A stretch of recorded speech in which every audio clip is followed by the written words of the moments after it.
ஓமவல்லி இலை. ஓமவல்லி இலையும் இது மாதிரி 14 நாள் வெயிலில் நிழலில் உலர்த்திட்டு ஒரு நாள் கடைசியில் வெயிலில் உலர்த்தி அதை பொடி பண்ணி வச்சுக்கிட்டோம் அப்படின்னா இந்த ஓரிகான ஹெர்ப்ஸ் நமக்கு கிடைச்சிரும். அடுத்தது வந்து தைம் அப்படின்னு சொல்கிற ஹெர்ப்ஸ் அவங்க சொல்லுவாங்க.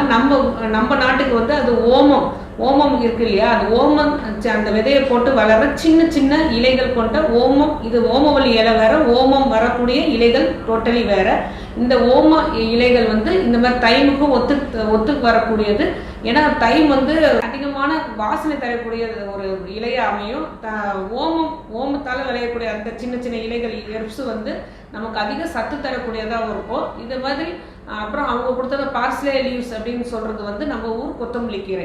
இந்த மாதிரி ஹெர்ப்ஸை வந்து நம்ம நிழலில் உலர்த்திட்டு அப்புறம் முறையாக வெயிலி உலர்த்தி நம்ம பொடி பண்ணி வச்சுக்கிட்டோம் அப்படின்னா இந்த ஹெர்ப்ஸை நம்ம யூஸ் பண்ணிக்கிட்டோம் அப்படின்னா அவங்களும் ஹெர்ப்ஸ் யூஸ் பண்ணாமல் இல்லை, அவங்க வந்து நிறையவே அவங்க அங்கே நாட்டில் விளையிற அவங்களோட